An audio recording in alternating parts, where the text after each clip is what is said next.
오늘 레위기 말씀 우리 함께 나눌 텐데요. 오늘 레위기 본문 1장 2절부터 우리 9절까지 말씀입니다. 저하고 한 절씩 교독하도록 하겠습니다. 이스라엘 백성들에게 이렇게 말하여라. 너희가 여호와께 예물을 가져오려면 너희는 가축 가운데서 소나 양을 너희의 예물로 가져와야 한다. 만약 서로 예물을 삼아 번제를 드리려고 하면 흠이 없는 수컷을 드려야 한다. 회막문으로 그가 그것을 가지고 오면 여호와 앞에서 기쁨으로 받아들일 것이다. 그가 번제물의 머리에 손을 얹어야 한다. 그러면 그를 위한 속죄물로 기쁘게 받아들여질 것이다. 그는 여호와 앞에서 황소를 잡아야 하며 아론의 자손인 제사장들은 그 피를 가져다가 회막문 앞에 제단 사방에 뿌려야 한다.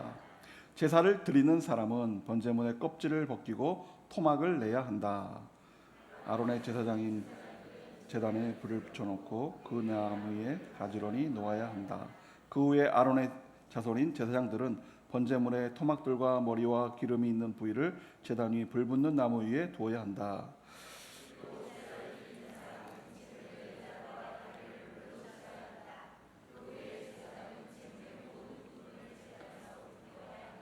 이것은 번제이며 여호와께서 기뻐하시는 향기로운 화제다. 아멘. 레위기를 묵상하다 보면 참 이 구절들을 어떻게 우리의 삶에 적용할까 이런 참 어려움이 있습니다. 그 어떻게 적용할까 하는 문제 때문에 레위기를 자꾸 멀리하죠. 지금 현대적으로 드려지는 이 예배와 소를 잡고 양을 잡았던 이 구약의 예배가 완전히 다른 것처럼 여겨지기 때문에 도대체 이 레위기는 어떻게 이해를 해야 되나 참 문제가 많습니다. 그러나 레위기에서도 역시 우리가 발견해야 될 것은 제사를 드리는 방법이 아니라 레위기 안에 숨어있는 하나님의 성품이에요. 레위기를 읽으면서 여러분이 어렵다 하지 마시고 레위기를 읽으면서 하나님은 어떤 분이신가, 우리를 사랑하시고 또 우리에게 아낌없이 주시고 어떻게 하나님께서 이 예배를 우리 가운데 인도하실까라고 하는 하나님의 속성을 발견하면 레위기가 큰 문제가 되지 않습니다. 도대체 이 율법을 우리의 삶에 어떻게, 이 율법을 왜 우리에게 주셨지? 이런 것으로 접근하는 것이 아니라 레위기를 접근하시면서 하나님이 이 뜻 안에 숨어있는 하나님의 성품, 하나님의 속성이 무엇일까? 이것을 발견하면 우리의 삶에 은혜가 있고 하나님으로 인하여서 우리가 복된 삶을 누릴 수 있을 것입니다. 레위기가 어려운 것이 아니라 사실 우리가 율법이기 때문에 적용하기가 어렵지만 하나님을 발견하는 순간 기쁨을 발견할 수 있어요. 저는 레위기를 읽으면 이 안에 정말 하나님의 큰 사랑이 들어있구나. 없는 자까지도 찾아서 하나님과 교제하기를 원하시는 하나님의 마음.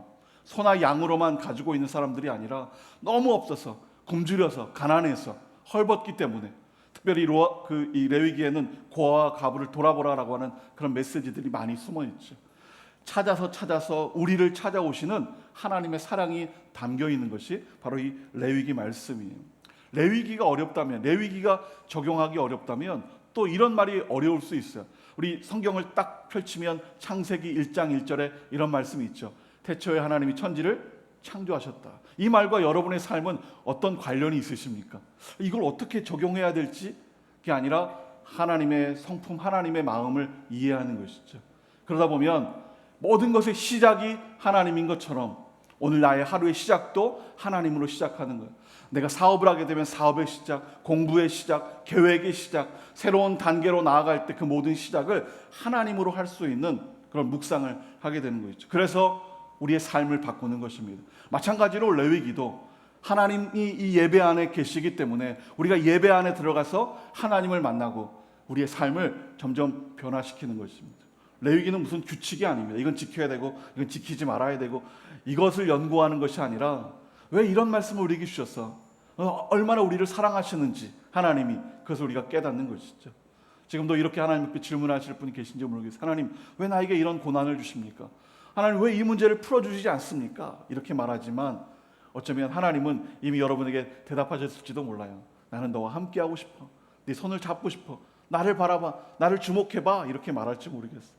우리는 환경을 안 풀리는 문제를 고난을 주목하고 왜 나에게 이런 일이 벌어졌을까를 주목하지만 하나님은 그곳에 주목하는 것이 아니라 지금 나를 바라보고 있는 거예요. 우리를 바라보고 나는 너와 지금 눈이 마주치고 싶어. 이런 메시지를 주고 싶은데 우리는 힘든 환경 때문에 하나님과 눈 맞추지 않고 자꾸 환경을 주목하죠. 그래서 세상은 그래서 이런 질문을 많이 하지 않습니까? 왜 하나님을 믿는데 잘못될까? 왜 하나님을 믿는 사람들이 이렇게 어려움, 슬픔을 당할까? 이런 고민들을 세상이 많이 하죠. 우리도 역시 똑같은 질문을 합니다. 그러나 하나님이 원하는 답은 그런 답이 아니죠. 하나님의 말씀 안에서 하나님의 기쁨을 누리고 하나님을 발견하는 것. 그것이 하나님이 이 레위기와 뿐만 아니라 성경 안에서 주어진 우리에게 주신 하나님의 말씀이에요. 빌립보서에서 이렇게 말하죠. 항상 기뻐하라.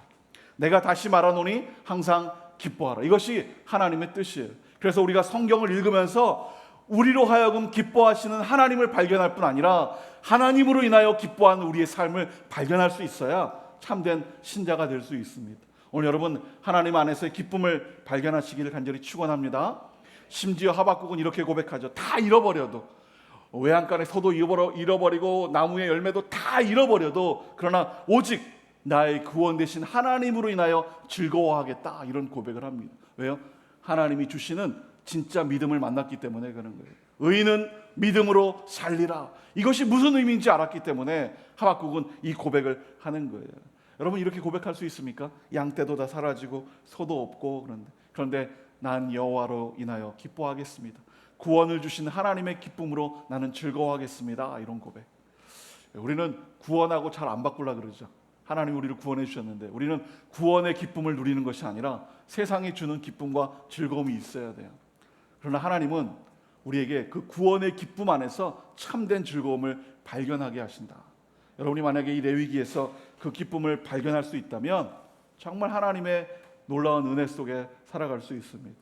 우리 구속의 즐거움, 하나님이 우리 아버지 되신 즐거움, 이런 것들을 발견할 수 있습니다. 말씀을 읽으면서 그 안에 살아 숨쉬는 하나님의 놀라운 은혜. 여러분 말씀을 읽고 하나님을 꼭 발견하는 여러분 되기를 간절히 원합니다. 제가 일본에 한 2007년도였던 것 같아요. 센다이에 우리 그 당시에 서빙고에 바울대학부라고 있었는데 그 대학부 학생들을 데리고 센다이 지역으로 가서 아우리치를 막 했어요. 한 2개, 3개 조로 나눠서 흩어져서 사역을 하던 중에 한 팀이 그 센다이에서 약간 기차 열차를 타고 한 30분 거리에 있는 그곳에 가서 사역을 하는데 그곳에 계신 목사님이 그 교회가 크지 않은 가정교회였는데 목사님이 5년 동안 거기서 목회를 하셨대요. 그런데 5년 동안 목회하는 동안에 성도님이 5명 늘지도 않고 그러다 무슨 일이 있어가지고 성도들이 2-3명 빠지면 정말 가족끼리 늘 드리는 그런 예배를 하는 거예요. 목사님이 일본 목사님이셨는데 근데 마음속에 그런 생각이 드는 거예요. 나는 여기까지인가 보다. 나는 더 이상 이제 목회를 안 되겠다, 못하겠다, 이런 마음을 가지고 있었는데 서빙고에 있는 바울대학부하고 어떻게 연결이 된 거예요. 그래서 저희 학생들이 가가지고 그래서 코리안 나이트 막 전도해가지고 막 이렇게 그 지역 주민들을 모아가지고 한국에 관련된 여러 가지 춤도 보여주고 또 워십도 하고 찬양도 하고 기쁨의 그런 은혜를 나눴죠. 저도 그 당시에 막 이렇게 전도지를 나눠주고 막 다녔는데 제 기억에 비가 약간 부슬부슬 내렸던 것 같아요. 이렇게 청바지 입고 허름한 티셔츠 입고 앞에는 뭐라고 이렇게 영어 단어 막 써 있고 가방 둘러매고 막 이렇게 가면서 근데 문이 조금 열려 있더라고요. 그래가지고 제가 전도지를 가방에서 꺼내가지고 이제 일본말을 잘 안 되니까 이렇게 그냥 인사만 하고 이렇게 주는데 자전거를 고치는 할아버지셨어요. 할아버지. 그래가지고 제가 일본말을 전하면서 이렇게 딱 주는데 할아버지가 전도지는 안 받고 주머니에서 막 이렇게 해가지고 저한테 동전을 주시더라고요. 거진 줄 알았나 봐요. 옷차림이 막 허름하니까. 예. 우리 학생들이 그렇게 전도를 하고 다녔던 거예요. 집집마다 가가오 방문하면서 전도하고 막 그래가지고 그래서 그날 왔는데 한 15분, 일본인 15분 정도가 오셨어요. 그래가지고 같이 먹고 또 마시고 은혜를 나누고 막 이런 가운데 근데 나중에 이야기를 들으니까 그 주일 지나고 그 주일에 5명이 새로 오셨다고 하는 거예요. 5년 동안 잃어버린 그런 목회 그런 마음들. 그런데 하나님은 하나님을 찾아서 갈망하는 자에게 그렇게 연결해서 다시 목회를 할 수 있도록 하나님 인도해 주신다.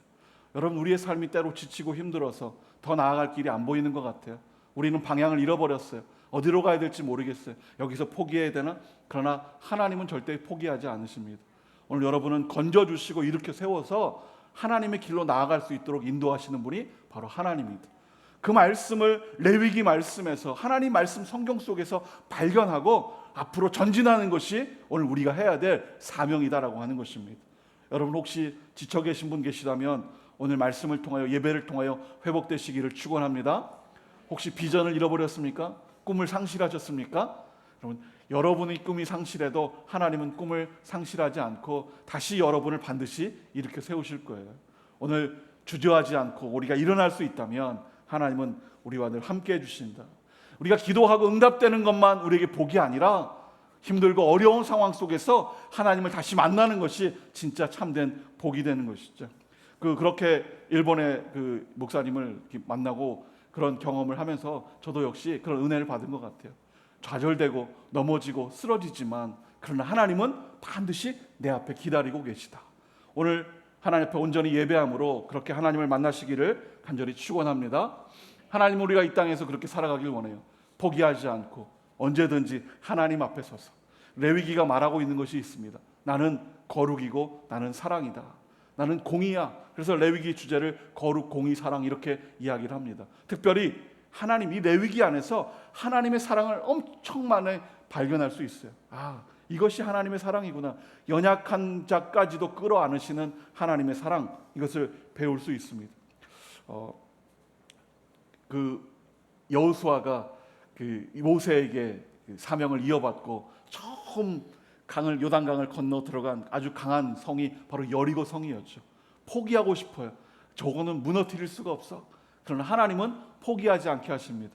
그리고 여호수아에게 말씀하죠. 말도 안 되는 이야기를 합니다. 저기를 13바퀴 돌아, 이렇게 한 바퀴씩 마지막 날 6바퀴 돌고 그리고 소리 질러. 그러면 내가 저 성을 무너뜨릴 거야, 이렇게 이야기를 합니다. 그런데 여리고 성을 봤던 그 여호수아는 여리고 성이 무너질 것을 본 것이 아니라 바로 하나님의 말씀이 이루어질 것을 본 것이에요. 여러분, 우리가 기도하지만 그 기도가 응답될 것을 여러분이 보는 것이 아니라 그것뿐이 아니라 그것 너머에 하나님이 일하시는 것을 발견할 수 있다면 오늘 우리는 절대 포기하지도 넘어지지도 다른 길로 나아가지도 않습니다. 오늘 여러분, 이 레위기 안에서 하나님의 이 큰 사랑을 발견하시기를 간절히 축원합니다. 그런데 문제는 뭘까요? 레위기가 날마다 어렵다고 말하는 이야기는 뭐예요? 여러분, 레위기를 정말 몇 번이나 읽어보셨습니까? 레위기를 한 10번 이상 읽으신 분 계십니까? 손 들어보십시오. 그러면 한 번도 안 들으실 것 같아서 제가 그냥 짐작하지만 10번도 안 읽으신 분이 많으실 것 같아요. 네, 이거를 10번이 아니라 100번, 200번, 300번 읽으면요, 레위기가 다 보이고 하나님이 보입니다. 레위기가 어려운 것이 아니라 사실은 안 읽어서 문제지. 여러분, 레위기가 어려워서 그렇습니까? 아니면 여러분이 안 읽은 게 문제입니까? 어떤 게 문제일까요? 대답을 안 하실 줄 알았지만, 여러분, 우리가 레위기를 읽고 또 읽고 또 읽다 보면 레위기가 그렇게 어려운 책이 아니라는 걸 알게 돼요. 하나님이 정말 우리에게 귀한 말씀을 주셨구나. 그리고 예배를 배우게 됩니다. 저도 신학대학원 공부를 하기 전까지 이 레위기가 엄청 어려웠어요. 근데 신학교 공부를 하면서 10번, 20번, 50번, 100번 그리고 정리해 준 것을 보고 또 시험 공부를 준비하고 하면서 보니까 레위기처럼 이렇게 정리가 잘 돼 있고 쉬운 책이 없더라고요. 레위기 강의를 수만 번 하라 그래도 정말 수만 번 할 수 있을 만큼 정리가 아주 잘 된 책이 바로 이 레위기 책입니다. 레위기에는 진짜 하나님의 사랑이 담겨 있는데 어떤 사랑이 담겨 있는지 우리 함께 나누기를 원합니다. 우리 먼저 아까 읽었지만 1장 2절 말씀 우리 한번 읽어주시면 좋겠습니다. 함께 1장 2절 읽겠습니다. 시작. 자막 한 번만. 1장 2절입니다. 네. 레위기 1장 2절. 2절. 네. 함께 읽겠습니다. 시작. 이스라엘 백성들에게 이렇게 말하여라. 너희가 여호와께 예물을 가지러 오려면 너희는 가축 가운데서 소나 양을 너희의 예물로 가져와야 된다. 여기서 우리가 성경을 보니까 예물이라고 말하죠. 이 예물이라고 하는 이 히브리어가 있는데요. 이것은 일반적인 그냥 선물 이런 개념하고는 좀 다릅니다. 사실 이 예물은 뭐 이렇게 받쳐지는 뭔가 드려지는 이런 느낌이 나죠. 그래서 뭐 예물 반지, 그래서 뭔가 약속하면서 서로 끼고 뭐 이런 느낌이 나지만 사실 이 히브리어에서 말하는 이 예물의 의미는 가까이 가다, 가까이 가져오다 이런 의미가 있어요. 그러니까 다시 말하면 소나 양을 하나님 앞에 가까이 가져와라 이런 의미가 되는 것이죠. 우리가 하나님 앞에 예물을 가져간다면 그냥 드리는 것에 의미가 있는 것이 아니라 하나님을 만나야 되는 것이에요. 오늘 예배 오셨습니다. 예배 오셨다면 예배 와서 앉아서 설교 듣는 것으로 끝나는 것이 아니라 설교 듣고 말씀을 듣고 깨달아 결단하고 문을 열고 나가 그렇게 살아가야만 그것이 참된 예배가 되는 것이에요. 이 자리에서 1시간 예배했다고 찬양하고 말씀 들었으니까 예배했어, 이것이 예배가 아니라고 하는 거예요. 마음속에 결단을 가지고 문을 열고 나가서 그렇게 살아내야만 참된 예배가 되는 것이죠. 오늘 여러분 그렇게 살아내는 여러분 되기를 축원합니다. 저희 교회도 어르신들 80대 90대 어르신들이지만 저를 늘 감동하게 하는 게 있어요. 어르신들이 이제 설교가 예배가 끝나면 제가 문 앞에 서서 이제 악수하고 인사를 많이 하죠. 악수하고 이렇게 하시면서 목사님 정말 은혜 받았어요, 막 이렇게 말하세요. 어느 날은 도대체 뭐에 은혜 받았을까 너무 궁금하더라고요. 그래가지고 그날도 권사님이 목사님 정말 은혜 받았습니다 그러길래 제가 손을 안 놓고 칵 붙여면서 뭐에 이렇게 은혜가 받으셨어요? 그때 목사님 오늘 넥타이가 너무 멋있어요. 약간 좀 실망했지만 근데 어떤 권사님은 이렇게 말하는 분도 계세요. 내 목사님 말씀을 듣고 잊었던 친구가 있습니다. 그 친구에게 내가 전도한다 그러고 그랬는데 잊어버렸었는데 오늘 말씀을 듣다 생각나서 내가 이따 가면 그 친구한테 전화해서 다시 그 친구를 만나고 그 약속을 해야 되겠습니다. 이런 결단의 얘기를 하시더라고요. 그렇게 말씀을 들었으면 듣고 결단해서 살아갈 수 있는 것, 거기까지 가야 참된 예배가 되는 것이에요.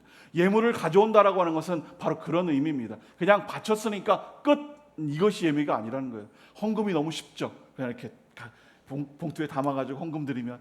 그러나 헌금 드린 것만큼 우리의 마음까지도 같이 가가지고 기도하는 거예요. 교회를 위해서 기도하고, 내가 선교를 헌금했으면 선교지를 위해서 기도하는 거고, 내가 누군가를 구제하기 위해 헌금했다면 그 구제하는 곳을 위해서 그 마음까지도 가서 기도하는 것이 참된 헌금이 되는 것이죠.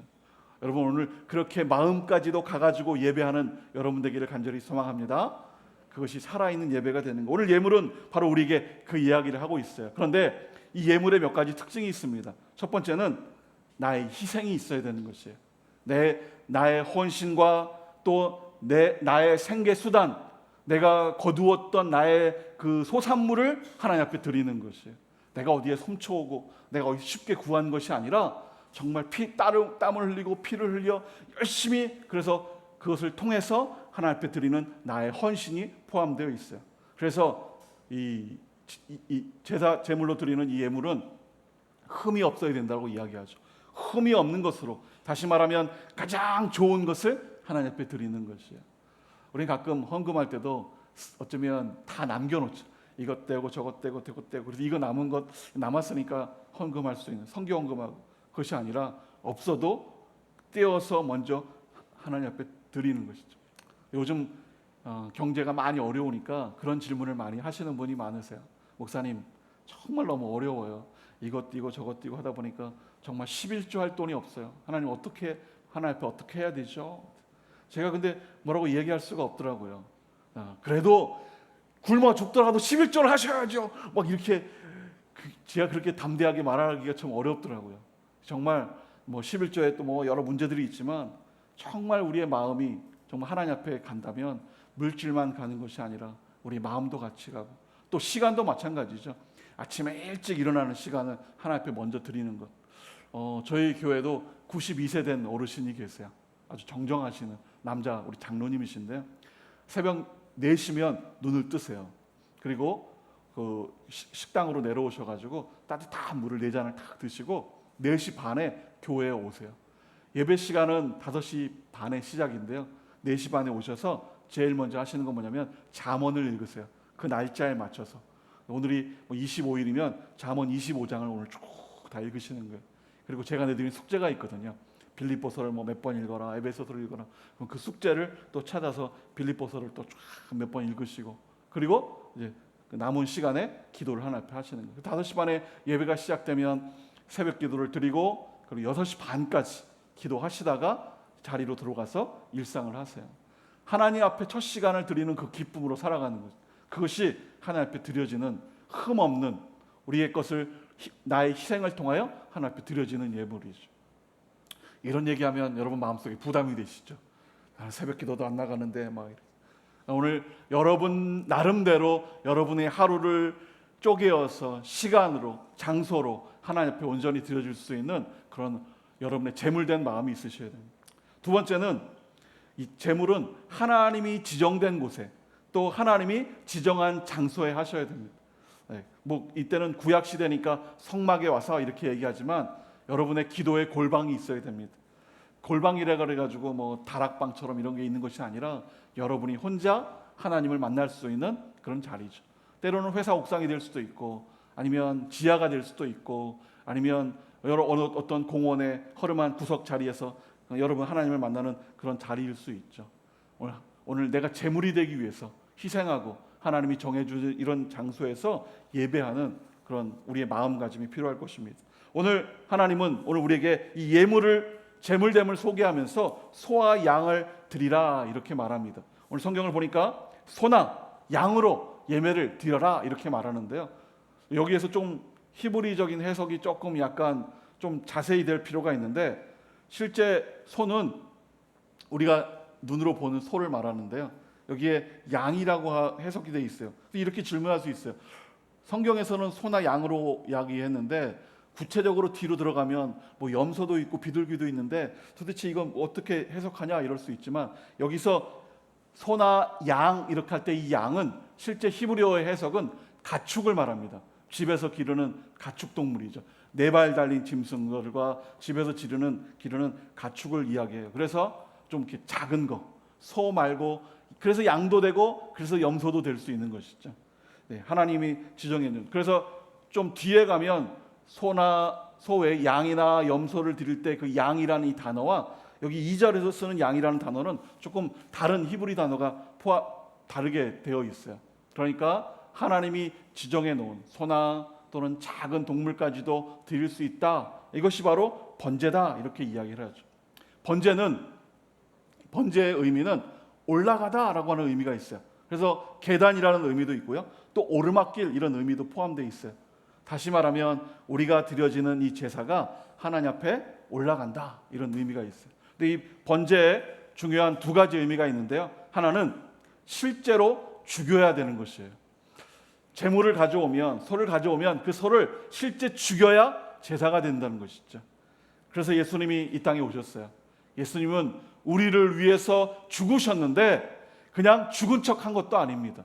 때로는 영지주의에서는 어떻게 신이 죽을 수 있느냐 해서 이 땅에 아기가 태어났을 때 하늘에 신이 왔다가 그 인간이 죽음으로 신이 떠나갔다 이런 이야기도 하지만 그러나 그것이 아니라 예수님은 이 땅에 성령으로 잉태되어 오시고 실제로 사시다가 죽으실 때 진짜 죽으신 것이죠. 그래서 참된 제물이 될 수 있었던 것입니다. 두 번째는 완전하다는 의미가 있습니다. 완전하셔야 돼요. 아까 말했던 것처럼 흠이 없는. 그래서 이 번제물은 완전하고 그리고 실제 죽어야 번제물이 될 수 있는 것이에요. 그런 의미에서 여러분이 예배를 드린다면, 여러분이 하나님의 제물이 되어서 드린다면 나는 어떤 제물일까 여러분이 묵상해 보셔야 됩니다. 나는 정말 하나님 앞에서 완전한가? 다시 말하면 뭐 능력 있다 이런 얘기가 아닙니다. 흠이 없는가? 정결한가? 이런 이야기죠. 또 나는 진짜 완전히 죽었는가? 진짜 죽었는가? 라고 하는 거예요. 우리는 죽는다라는 단어를 딴 데서 사용하죠. 그죠? 못 살겠다라는 표현과 비슷하게 힘들어 죽겠어. 또 요즘은 그런 말 많이 하시죠. 그죠? 날씨가 너무 더우니까 더워서 죽겠다고 막 이렇게 얘기하죠. 그죠? 실제로는 그렇게 죽는 것이 아니라 하나님 앞에서 우리의 영적인 것이 다 죽고 내 것을 다 버려버리고 내가 하고 싶은 인간의 그런 기쁨의 요소들을 다 버려버리고 하나님을 잡을 수 있어야 되는 것입니다. 그것이 성경에서는 거룩이라고 이야기를 하죠. 오늘 레위의 거룩을 이야기합니다. 하나님 앞에서 산 제물이 되는 것. 로마서에서는 그렇게 이렇게 말하죠. 너희 몸을 하나님이 기뻐하시는 산 제물로 드려라. 여러분 살아있는 제물이 되고 계십니까? 내가 하나님 앞에 참된 제물이 되어야만 오늘 예배가 합당한 예배가 되고 하나님이 받으시는 예배가 되는 거예요. 우리 수많은 예배를 드렸죠. 여러분 어렸을 때부터 교회 다니시는 분들은 정말 엄청난 예배를 드렸을 거예요. 그런데 한번 돌아보면 정말 그 예배 중에 하나님이 진짜 그 예배를 얼마나 받으셨을까 이런 질문을 하게 됩니다. 저도 목회도 한 10년 이렇게 하시면서 하나님 앞에 예배도 드렸지만 정말 하나님이 정말 받으실 예배가 얼마나 될까 생각하면 막 두렵고 떨리기도 해요. 그 예배 받으셨을까? 네. 어떤 때는 목회자니까 다른 데 이렇게 좀 교회 예배 탐방을 가거나 아니면 이렇게 휴가 때 다른 교회 가서 예배를 드리면 예배가 잘 안 될 때가 있어요. 왜냐하면 이렇게 정해놓은 틀 안에서 늘 예배를 이렇게 잘 드리려고 짜여진 대로 하려다 보니까 이렇게 뭐 찬양하고 기도하겠습니다 하고 기도 이렇게 하는데 막 안 나오거나 찬양하면서 다음 순서를 보니까 막 기도인데 기도자가 왜 안 올라가지? 막 이런 걱정하고 있고 막 그럴 때가 있어요. 네, 정말 내가 제물이 되는 것은 어떤 이런 형식이나 이런 것이 아니라 내가 진짜 죽어야 되는 거예요. 삶에서 죽고 그리고 우리의 삶 속에서 정말 죽어야 되는 자. 여러분 가정에서 혹시 죽고 계십니까? 오늘도 이 자리에 막 다투고 아내나 남편과 다투고 이 자리에 앉아 계신 분도 계신지 모르겠어요. 예. 자녀하고도 그런 관계들이 있죠. 자녀와 싸우고 또 부모님과 싸우고 다툼으로 이 자리에 앉아 있는 것. 우리가 오늘 예배가 회복되기 위해서는 그래서 우리의 회개가 필요합니다. 하나님 오늘 나를 내려놓고 다시 하나님의 자녀가 되게 해주십시오.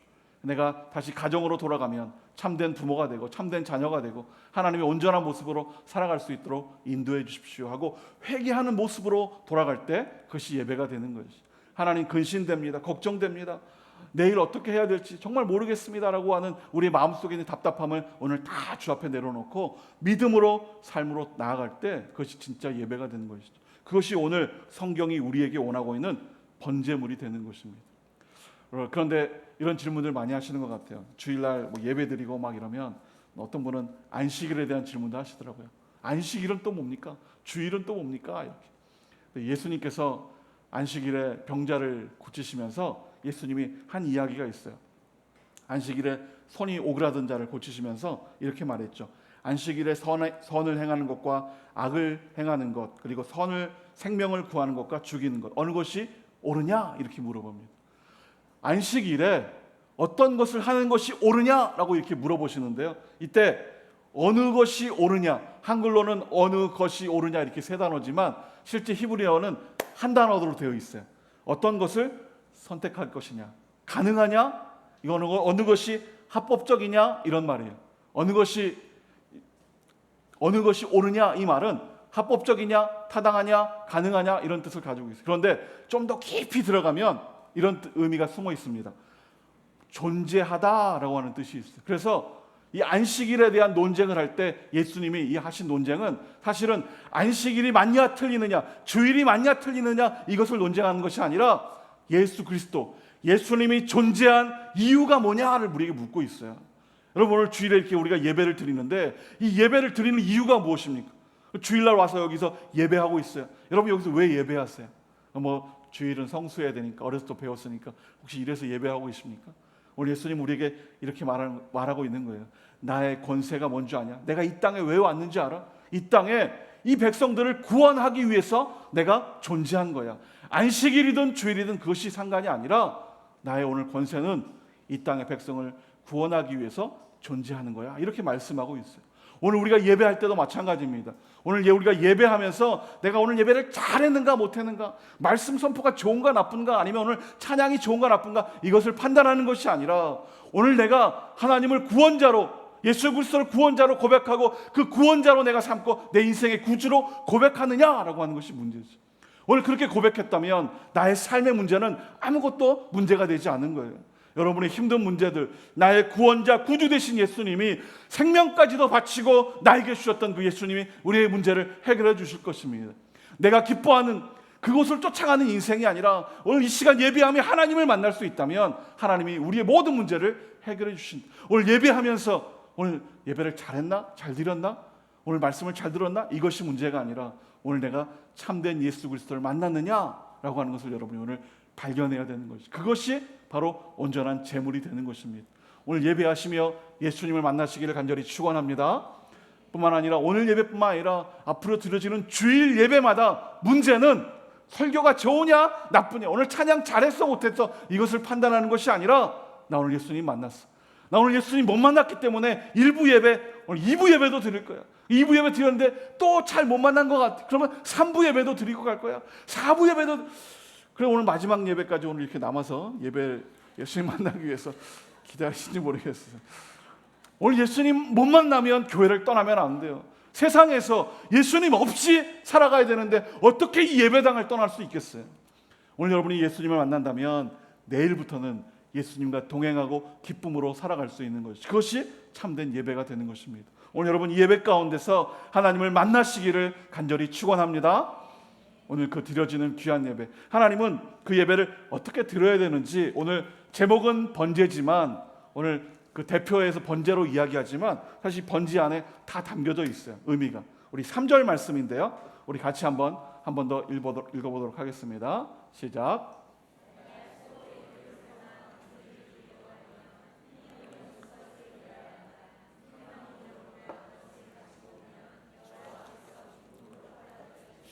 네, 기쁘게 받아들여질 것이다. 하나님이 기쁨으로 받는 예배, 어떤 예배일까? 하나님이 우리 예배를 받으신다면 얼마나 좋을까? 우리 잘 궁금해. 그냥 내가 오늘 예배를 드렸으니까 받으셨겠지 하지만 사실 받으시는 예배가 있고 받지 않는 예배가 있어요. 이사야에 보면 그렇게 기록되어 있죠. 내 마당만 밟을 뿐이다. 이제 더 이상 오지 마라. 너희들의 재물이 이제 지겨워. 이렇게 하나님이 말씀하시죠.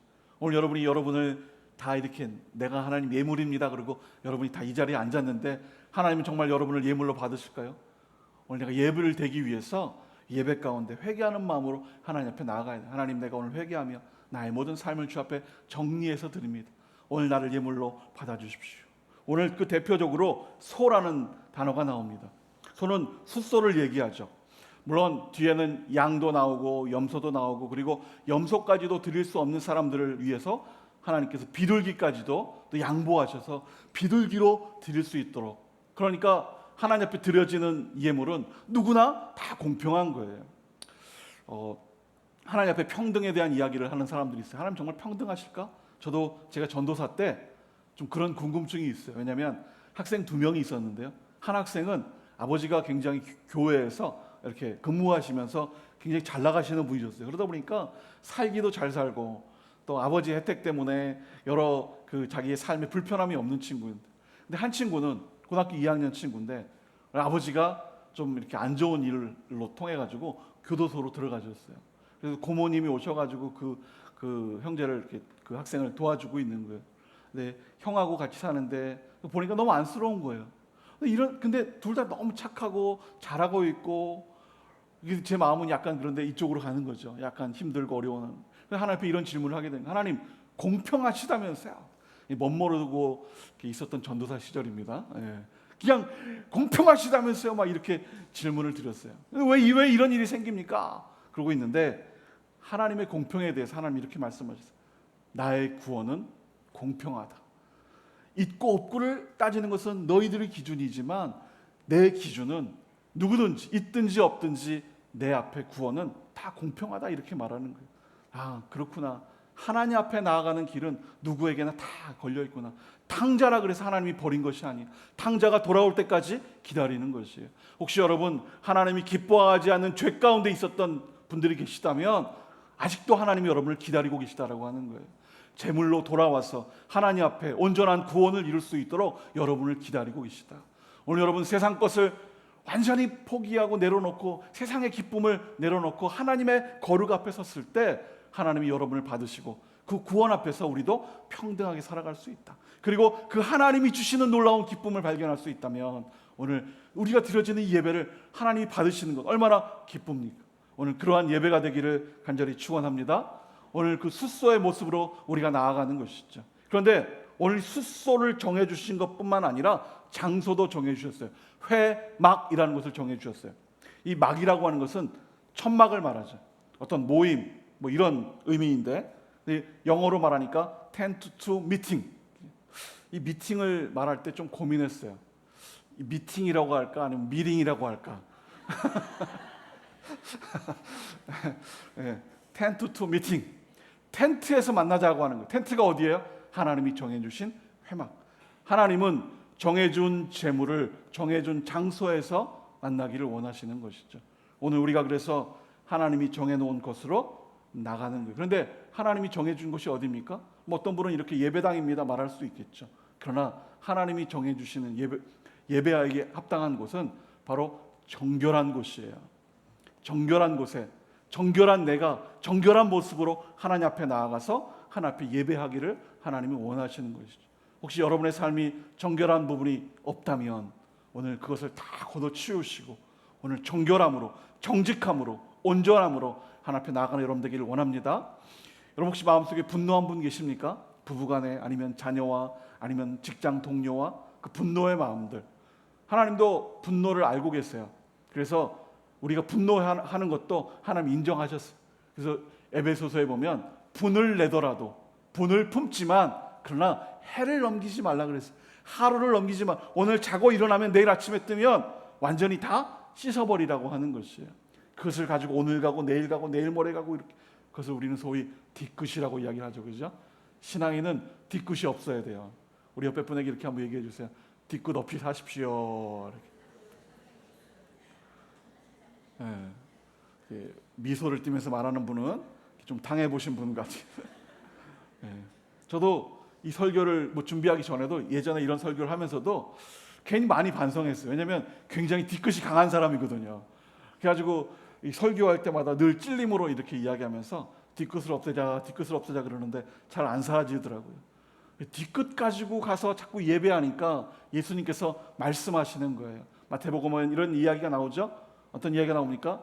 친구와 다툰 일이 있다면 예물을 가지고 가서 예배할 때 친구와 혹시 다툰 일이 있다면 재물을 여기다 놓고 가서 사과하고 가서 용서하고 화해하고 나서 이 예물을 드리라. 하나님을 예배하는 것은 정결해야 된다라고 하는 것이에요. 오늘 여러분의 삶, 생각, 여러분의 마음이 정결하기를 간절히 축원합니다. 그것이 오늘 온전한 재물이 되는 것이죠. 청소하셔야 돼요. 청소. 제가 전도사 때 이렇게 목사님이 기도하시는데 옆에서 좀 보조한 적이 있었어요. 그 목사님이 앞에 딱 쓰시고 어떤 자매가 앞에 딱 서서 가지고 섰는데 목사님이 물으시더라고요. 기도 제목이 뭡니까? 그랬더니 자매가 목사님 뭘 기도해야 될지 잘 모르겠어요. 그런데 목사님이 딱 한마디 하시더라고요. 삶이 정리가 안 돼서 그렇습니다. 제가 그때 머리에 딱 박혀버렸어요. 아, 기도 제목이 복잡한 것은 삶의 정리가 안 되니까 뭘 기도해야 될지 모르는 거구나. 때로는 욕심도 많고 때로는 안에 분도 많고 이러니까 뭘 기도해야 될지 모르는 거죠. 그래서 가끔은 성도님들을 만나면 이렇게 질문할 때도 있어요. 뭘 기도해야 될까요? 그러면 정말 뭘 기도해야 될지 모르겠어요. 그러면 배운 대로 이야기해요. 삶을 먼저 정리하십시오. 이렇게.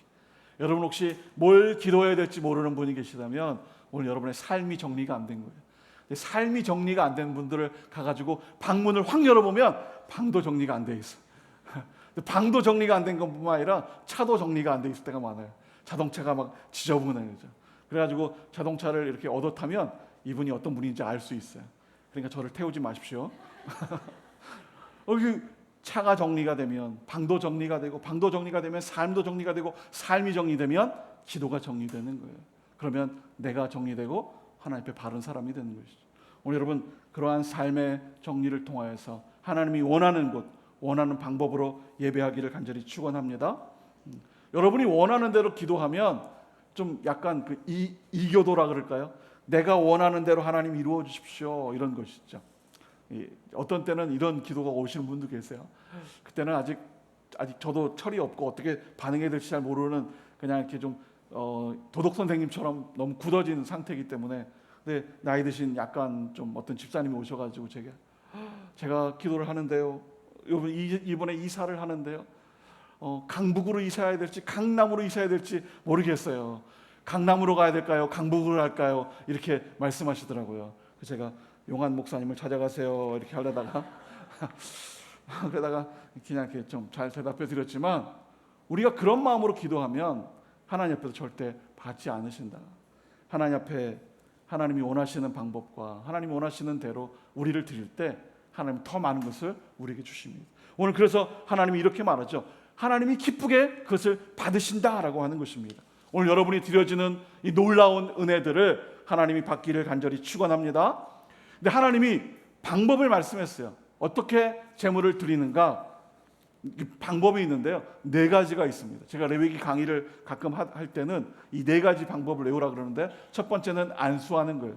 머리에 안수하고, 그리고 두 번째는 살해합니다. 죽이는 것이죠. 그래서 먼저 죽이고 이렇게 돼 있어요. 안수하고 죽이고, 그러면 피가 나올 때 그 피를 제사장들이 받습니다.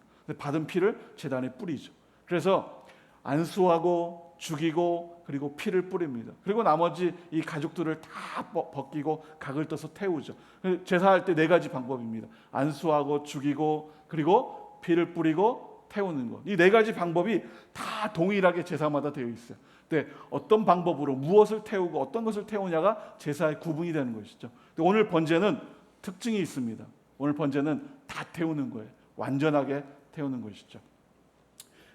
가죽을 벗겨가지고 가죽을 남기는데, 레위기 7장 8절에 보면 제사장이 그 가죽을 가져간다라는 그런 말 때문에 가죽을 제사장이 가져간다 안 가져간다 이런 논란도 있지만, 저는 그냥 제 생각엔, 신학적이지 않을 수 있지만 제 생각에는 그 가죽까지 털까지도 다 태운다는 그런 생각이 들었어요. 왜냐하면 번제는 다 태우는 거거든요.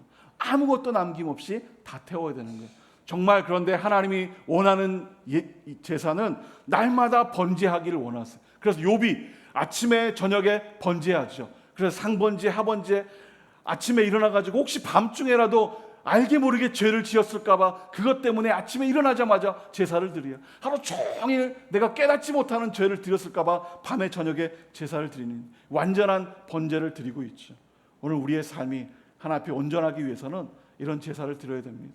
오늘 여러분 이런 제사를 통하여 날마다 주님 만나시기를 원합니다. 오늘 그렇게 하나님 앞에 예배하면 우리가 성숙해지는 거예요. 그것을 우리는 성화라고 이야기하죠. 말씀으로 기도로 성숙해지는 거죠. 하나님이 기쁨이 되어 받으시는 예배죠. 제가 잊혀지지 않은 예배가 하나 있는데요. 그 예배는 제가 괌에 아우리치를 갔을 때 예배예요. 그때도 그 당시에도 서빙고에서 청년부 사역을 할 때 저는 그때 파트 전사였지만 우리 청년들 한 40여 명 정도를 함께 동행해서 괌으로 아우리치를 갔어요. 괌에 있는 온누리 교회를 가서 하는데 청년들은 좀 들떴을 것 같아요. 왜냐하면 그런데 가면 주로 이제 선교를 하니까 막 원주민을 만나서 전도하고 막 이런 일을 막 할 거라고 했는데, 근데 그때 당시에 목사님이 저희 팀이 오면 원하는 게 있었어요. 뭐냐면 교회를 싹 수리를 했는데 마지막 좀 정리할 팀이 와야 되는데 정리할 사람이 없는 거예요. 그 당시 미국 이렇게 예배당이 카페트로 되어 있어가지고 공사를 하니까 이 카페트에 모래와 흙이 쫙 깔려 있어요. 그거를 청소기로 다 닦아내야 되고, 떼었던 긴 커튼을 다 달아야 되고, 유리를 정리해야 되고, 뭐 책상 의자 다시 막 닦고 막 해야 되니까 인원이 많이 필요하고 여러 날이 필요한 거예요. 그러니까 저희가 가자마자 한 일은 뭐냐면 교회 청소하기 시작한 거예요. 바닥 청소하고 유리 닦고 커튼 달고 의자 닦고 정리하고 주변에 쓰레기 모아다 정리하고 버리고 막 이런 거는 한국에서도 할 수 있는 일인데 미국 그것도 괌까지 가가지고 그것을 하고 있으니까 청년들의 입이 막 이만큼 튀어나온 거야. 그러면서 제가 2층에서 이렇게 서가지고 이러고 있으면 뭐 이렇게 야 우리 또 감시한다 막 이래가지고 감시도 안 했는데 자기들이 하기 싫으니까 막 이래가지고 막 이렇게 이야기하더라고요. 근데 정말 그 놀라운 은혜는 마지막이었어요. 그렇게 토요일까지 하고 주일날 아침까지도요 막 청소하냐고 바빴어요. 왜냐하면 괌 온누리 교회 그 마지막 그 청소하고 가시는 목사님이 그날이 마지막 예배였거든요. 싹 정리하고 그리고 그렇게 예배하고 이제 본토로 다시 발령이 되어서 들어가시기 때문에 마지막 예배이셨던 거예요. 본당을 싹 리모델링 해놓고 본당에서 드려지는 마지막 예배, 목사님에게는 얼마나 감격스러웠을까요? 그래서 이제 설교 시간이 돼서 목사님이 올라가셨는데 목사님이 말을 못 하시는 거예요. 막 계속 한 5분 동안은 하시는데 40명 앉아가지고 있는 저희 청년들이 점점 마음이 움직이기 시작한 거예요. 이것이 예배였구나. 그저 그렇게 내 좋은 대로 막 하는 것이 아니라 하나님 앞에 정말 재물되게 쓸고 닦고 청소하고 깨끗이 해냈던 이 예배당에서 드려지는 이 귀한 예배를 그때 청년들이 발견하기 시작합니다. 그리고 목사님의 마지막 그 예배의 마음을 알았어요. 목사님이 5분 동안 하시는 동안 청년 1명, 2명이 울기 시작합니다. 예배를 깨달았으니까. 이게 낮아지는 예배구나. 이게 제물이구나. 내가 하고 싶은 것을 하는 것이 아니라 하나님을 하는 것이, 하나님이 원하는 것을 하는 것이, 이것이 예배구나. 그렇게 깨끗하게 정리된 예배에서 감격스러운 목사님의 마지막 설교를 듣는 동안 청년들의 마음이 많이 열렸어요. 그리고 나서 목사님이 저희들에게 제안을 했어요. 그렇게 아름다운 예배를 다 울고 막 1시간 반 예배를 드리고 거기 계신 온누리 교회 성도님들과 막 교제하고, 그리고 목사님이 이렇게 제안하시더라고요. 이제 우리가 해야 될 수고와 도리들은 다 했으니까 내일 돌아가기 전에, 내일 제가 돈을 지불할 테니까 우리 그 바다로 나가가지고 그래서 하루 그렇게 우리 보내다가 오자고 그렇게 제안을 하시더라고요. 청년들이 예배의 감격도 있었지만 또 그렇게 바다로 가서 놀자니까 더 기뻐했던 것 같아요. 여러분, 우리가 하나님 앞에 나아가 온전한 예배를 드리면 하나님이 더 큰 선물을 여러분에게 줄 줄 믿습니다. 그것이 바로 온전한 제물이 되는 거예요. 내가 하고 싶은 대로 하는 것이 아니라 하나님이 원하는 대로 따라갈 때 나의 길이, 나의 은혜가 생긴다라고 하는 것이죠. 사도 바울 그래서 이렇게 고백하지 않습니까? 내게 능력 주시는 자 안에서 무엇이든지 할 수 있다. 왜냐하면 이렇게 얘기해요. 나는 비천에 처할 줄도 알고 풍부에 처할 줄도 알아. 곧 내가 배고픔과 배부름과 배고픔과 궁핍과 그리고 모든 풍부에 내가 처하는 일처의 비결을 배웠노라. 하나님 앞에서 살아가는 방법을 배우니까 그것이 예배가 되었고, 하나님 옆에서 능력 주시는 자 안에서 내가 무엇이든지 할 수 있다라는 고백을 하는 것이죠. 여러분, 하나님 앞에 이렇게 번제물이 된다면 온전한 예배를 드릴 수 있는 것입니다. 말씀으로 살아가시기 원합니다. 기도로 살아가시기를 원합니다. 이럴 때는 아멘들을 딴 데서 많이 하시던데 여기는 전혀. 네, 제 방에요 나무가 있어요. 제가 그 유당마을 빛과소금 교회로 이렇게 갔을 때 우리 수원 온누리 교회 우리 목사님들이 이렇게 제가 그걸로 취임했다고 보내주신 나무예요. 그러니까 한 5년 됐거든요. 나무가 죽지도 않고 계속 잘 자라가지고요. 키가 지금 저보다 더 크고 지붕을 막 뚫고 올라가려고 막 그러고 있어요. 그래가지고 왜 저렇게 잘 자라나 봤더니 비결이 있더라고요. 왜냐하면 그 나무를 제 방에다가 이렇게 제가 설교 준비하고 이런 방에다가 갖다 놨거든요. 그러니까 제 방에 있는 그 나무는요, 할 게 다른 게 없어요. 말씀 먹고 있고 찬양 듣고 있고 상담하는 제 얘기 듣고 있고 뭐 나쁜 얘기를 전혀 안 들어요. 그냥 지 혼자 크고 있어요. 그러니까 그 나무를 볼 때는 막 질투도 나요. 지 혼자 자라고 막 나는 힘들어 죽겠는데 막 이런데. 근데 나무를 보면서 배우는 거예요. 아, 말씀 듣고 찬양 듣고 상담의 좋은 이야기를 듣다 보니까 저렇게 잘 자라는구나. 여러분도 마찬가지일 겁니다. 하나님의 말씀 속에서, 기도 속에서, 하나님의 은혜 속에서 살기를 소망하면 다른 길로 빠지지 아니하고 하나님의 복 가운데 살아갈 수 있다. 여러분, 그런 예배물이, 그런 번제물이 되기를 간절히 축원합니다. 그리고 또 하나 비밀은 바로 5절인데요. 우리 5절 말씀 우리 같이 한번 읽어보기를 원합니다. 우리 5절 한번 읽어주십시오. 시작.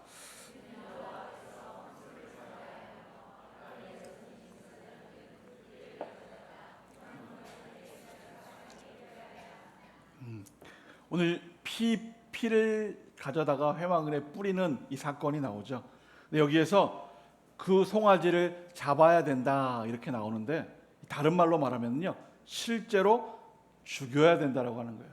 이 히브리 말에는 살해하다 이런 뜻이 들어있어요. 물론 그래서 다른 성경에는 사람이 사람을 죽이는 그런 살해 장면에서도 이게 사용이 되지만, 번제물에 소를 죽일 때 우리가 그 소를 살해하는 것이죠. 살해 목적이 있어요. 왜 소를 살해할까? 그것은 피를 얻기 위해서 그런 거예요. 제단에 피를 뿌려야 되기 때문에, 그래야 우리의 죄가 사해지는, 가져온 사람의 죄가 사해지기 때문에 피를 얻기 위해서 살해하는 것이죠. 히브리서 이렇게 이야기하죠. 피 흘림이 없이는 사함이 없다.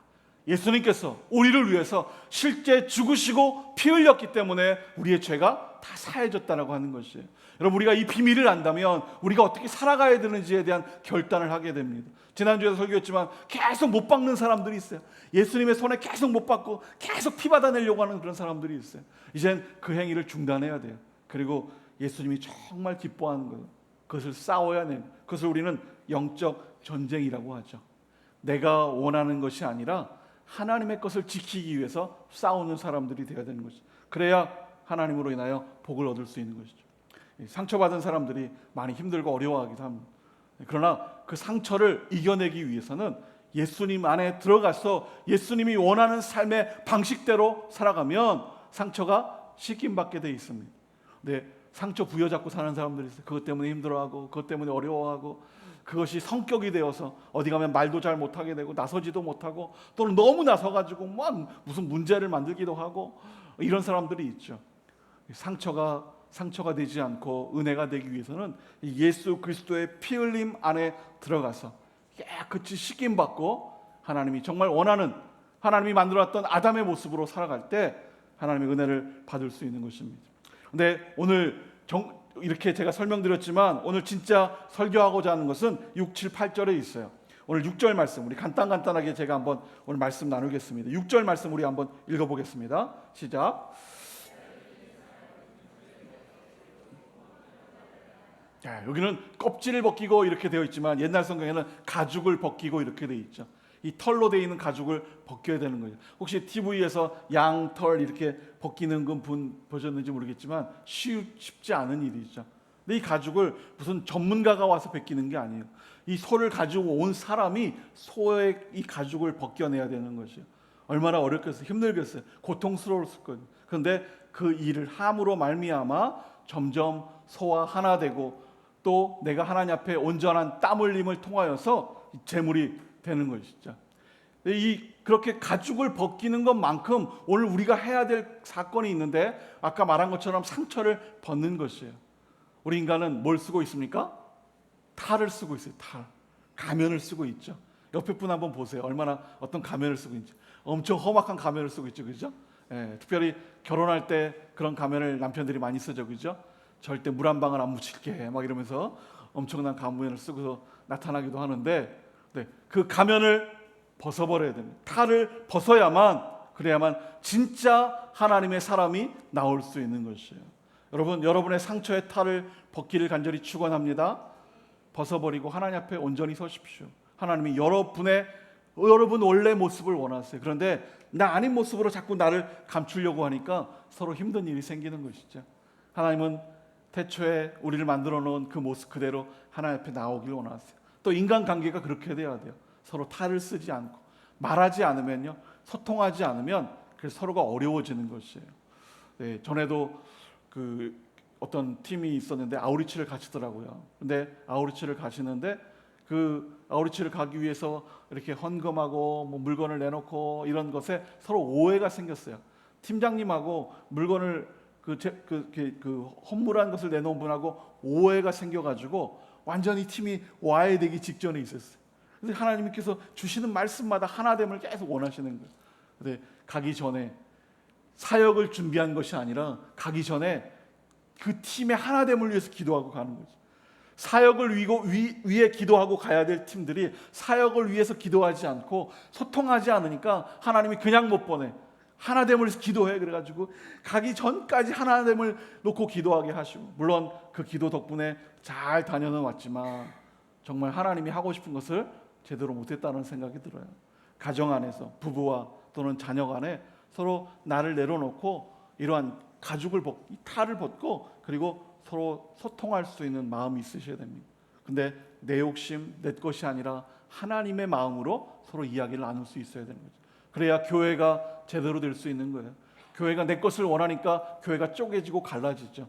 어느 건물에 가면 이렇게 막 3층, 4층에 막 교회가 같이 있고 옆 건물에 교회 있고, 물론 교회가 많은 것이 좋지만 초신자들, 얼마 되지 않은 분들은 깜짝 놀래요. 목사님 여기도 교회가 있어요? 같은 층인데 교회가 있네요. 막 이러죠. 교회가 많으면 좋지만 그러나 교회가 쪼개져서 나눠지면 좋지 않은 것이죠. 왜 쪼개질까?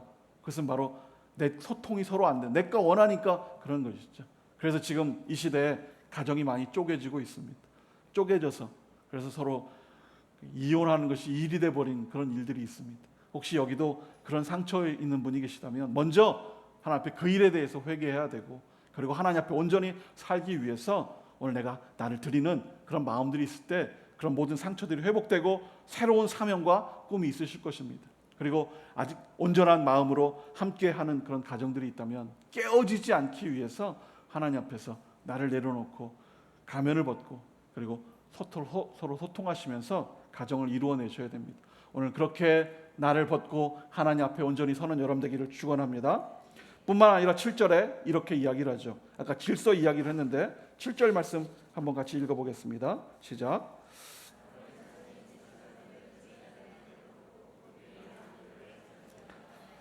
네, 불을 붙여놓고 나무들을 가지런히 놓아라 이렇게 말합니다. 우리는 그 제단 위에 제물을 올리는 거에 관심이 많지만 오늘 저는 그 제단 위에 올려지는 제물보다는 가지런히 놓여있는 이 나무에 관심이 많습니다. 불이 잘 일어나려면요 나무가 잘 가지런히 돼야 돼요. 혹시 여기 좀 이렇게 나이 초등학교 때 저랑 비슷한 그런 분들은 아마 이렇게 학교에서 아니 교회에서 캠프파이어 했던 기억이 있는지 모르겠어요. 저도 교사 때 캠프파이어 하러 가는데 이렇게 그 캠프 나무를 세워놓고 쫙 꼭대기 나무에서 선생님 한번 올라가셔가지고 기다리고 있다가 전도사님이 하나님 불을 내려주세요 그러면 그 보이지 않는 컴컴한 데서 갑자기 불이 쫙 내려와가지고 캠프파이어에 딱 들어가서 막 나무에 불이 붙고 막 그때 막 찬양이 시작되고 막 그런 이야기 그런 때가 있었죠. 그런데 그때 제일 중요한 건요 이 나무를 세우는 거예요. 이 나무를 아무나 세우면요 불이 와서 딱 들어가더라도요 한 번에 확 붙지가 않아요. 그러면 캠프파이어가 별로 재미가 없죠. 하나님 불을 내려주세요. 그런데 불이 확 내려와서 확 꺼져버려. 이거 완전 웃기는 거죠, 그죠? 이게 제일 중요한 거예요. 나무를 잘 배열하는 거예요. 그래서 전문가 선생님들이 불을 잘 타도록 잘 정리합니다. 저는 여기에 관심이 많아요. 우리의 삶이 잘 정돈되지 않으면 하나님을 만날 수 없어요. 우리의 삶이 하나님 앞에 거룩한 방향으로 초점을 맞추지 않으면 하나님을 만날 수 없는, 나를 내려놓지 않고 내 안에 분노가 가득 차 있고 누군가 자꾸 다투려고 하고 내 좋은 것만 원하면 절대 불붙지 않는다라고 하는 것입니다.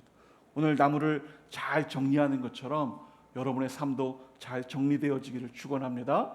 예배를 준비하기 위해서, 가정을 잘 이끌어가기 위해서, 나의 진로를 잘 찾기 위해서, 나의 길을 잘 발견하기 위해서.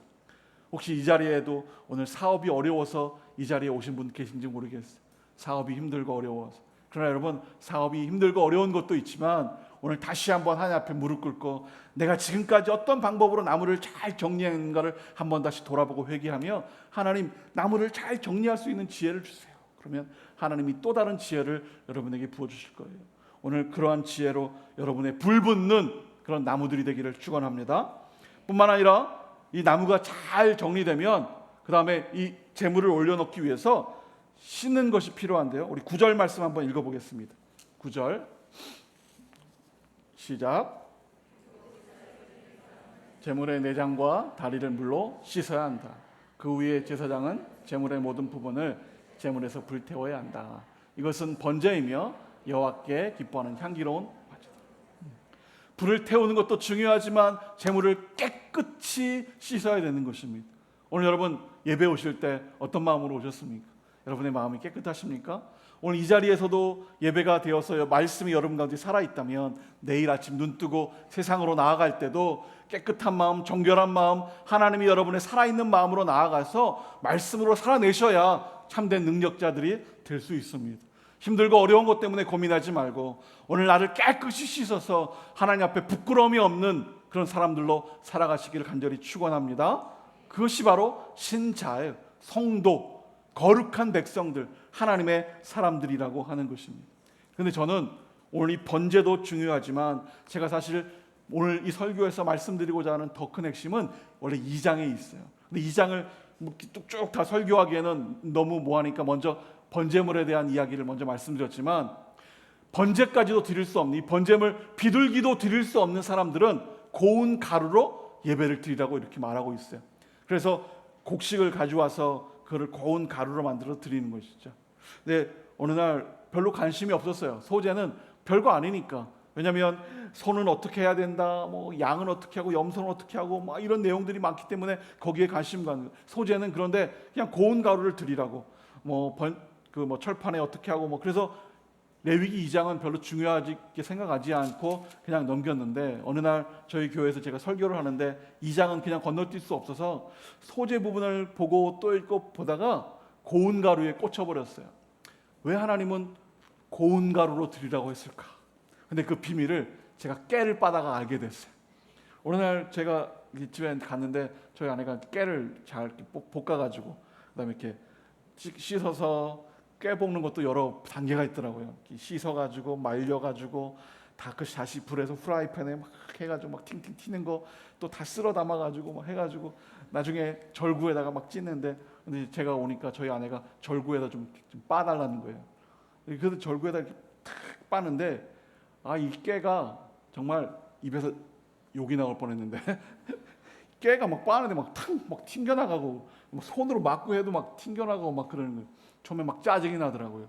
그런데 그것을 떠올리면서 이 소재물을 생각할 때 하나님이 왜 고운 가루라고 했는지 생각이 나버렸어요. 한번 생각해 보십시오. 나는 고운 가루로 준비해서 막 이딴만한 절구 들고 막 쌀을 빠고 있는데 막 쌀은 튕겨나가죠. 콩 튕겨나가죠. 가서 주워다가 다시 담아가지고 막 빠야죠 하는데 옆에 있는 김씨네는 부자래가지고 소 한 마리 딱 끌고 이서방 뭐해? 이게 빠고 있어요 막 이러는데 나는 먼저 가네 그러면서 막 속 끌고 가는 거예요. 얼마나 화가 나겠어요. 나도 편하게 속 끌고 갈 수 있는데 하나님은 나 이렇게 가난하게 해놓고 그것도 모자라서 이렇게 고운 가루 나를 드리라고 하면 처음에 막 분노가 일어났는지 모르겠어요. 근데 막 빠면서 뭐가 빠집니까? 힘이 빠지기 시작하는 거예요. 내 힘이 점점 빠지면서 깨달아지는 거예요. 내 힘이 빠지니까 하나님이 보이는구나. 내가 힘줬을 때는 내 안에 있는 것들로 말미암아 하나님을 만날 수 없는데 내가 힘이 점점 빠지고 내가 낮아지고 내가 연약해지니까 하나님이 내 안에 살아있는 것 같구나. 절구를 들어서 절구를 빠는 것조차도 내가 하는 것이 아니라 하나님이 하시는구나. 그러면서 절구통 안을 보니까 절구 안에 있는 알갱이들이 고운 가루가 되어 있는 것이 깨닫습니다. 하나님 앞에 나아가서 하나님의 예물이 되기 위해서는 고운 가루가 되지 않으면 안 되는구나. 내가 낮아져야 되는구나. 그래서 하나님은 져야 이긴다라고 이야기하고 용서하라고 이야기하고 그리고 원수를 사랑하라고 말씀하셨구나. 이렇게 이해가 되는 것입니다. 오늘 여러분이 가지고 있는 여러분의 생각들, 물론 세상에서 살기에는 좋을지 모르겠어요. 많은 것을 얻고 높은 자리에 올라가고 크고 넓은 것을 얻을 수 있지만 그러나 한 가지 가장 중요한 것을 잃어버리는데 하나님을 잃어버릴 수 있다라고 하는 것이에요. 그런데 반대로 혹여 세상에 높은 자리로 올라갈 수 없고 넓은 것을 차지할 수는 없지만 하나님을 만날 수 있다면 그 하나님이 그 무엇보다도 넓고 큰 것을 여러분에게 주실 수 있다라고 하는 것입니다. 오늘 여러분 그런 하나님을 만나시기를 간절히 축원합니다. 그러기 위해서는 여러분이 낮은 자리로 고운 가루가 되셔야 되는 것입니다. 오늘 그런 제물이 됐을 때 하나님은 우리를 기쁨으로 받아주실 것이에요. 제가 아까 그 센다이에 우리 청년 서빙고 있었던 바울 대학부 학생들을 데리고 공항에 갔을 때 일이에요. 40명이 가는데 정말 훈련된 대학생들이죠. 공항에 가가지고 제가 부회장하고 그 회계에게 이렇게 챙겨가지고 저기 가가지고 이 표를 티켓을 받고 오라 막 하고 싹 돌아섰는데요. 여기에 40명이요 4열 종대로 공항에서 그 대학생들이 가방 들고 줄을 쫙 서 있는 거예요. 얼마나 무섭든지 제가 여기서 이러면 안 돼.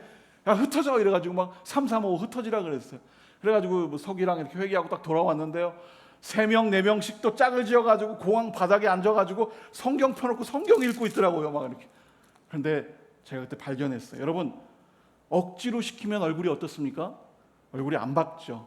그런데 그들은 335 그 공항 바닥에 앉아가지고 성경을 읽으면서 그들의 얼굴은요 정말 놀라운 얼굴이었어요. 은혜가 가득하고 얼굴이 반짝이고 뭔가 막 사명감이 충전한 그런 기쁨의 얼굴이었다라고 하는 것이죠. 한 명도 예외 없이 성경을 읽고 그 기도하는 것에 뭔 관심을 갖는 것이. 지나가는 사람들 별로 신경 안 써요. 지나가는 사람들은 저만 신경 쓰는 것 같아서 여기서 이러면 안 되는데 사람들이 뭐라 하면 어떡하지 막. 공항 바닥에서 성경 읽는다고 뭐라 그럴 사람이 있겠습니까? 그 청년들은 하나님을 사모해서 그 자리에 앉아서 정말 기쁨으로 드린 것이죠. 저는 고운 가루를 그 청년들을 떠올리며 생각이 나요. 정말 낮아지는 마음으로 어디서든지 하나님 말씀을 들고 살았던 그 대학생들, 그들이 바로 고운 가루였고 참된 제물이었다는 생각이 듭니다. 여러분 어떻게 살고 계십니까? 고운 가루로 또 제물의 준비가 되어 계십니까? 오늘 이 예배를 통하여서 내일 아침 세상에 나아갈 때 하나님 쓰임 받기 정말 합당한 고운 가루가 되시기를 축원합니다. 혹시 부부간에, 자녀간에, 서로 회사의 동료 간에 다툼이 있다면 오늘 그 마음을 다 내려놓으시고 용서해 달라고 가가지고 악수할 수 있는 그런 용기를 가지십시오. 원수를 사랑할 수 있는 그런 마음들, 그때 하나님이 여러분의 일에 형통함을 부어주실 것입니다. 그렇게 재물됨으로 하나님의 은혜와 하나님 주시는 복이 여러분 가운데 임하기를 간절히 축원합니다.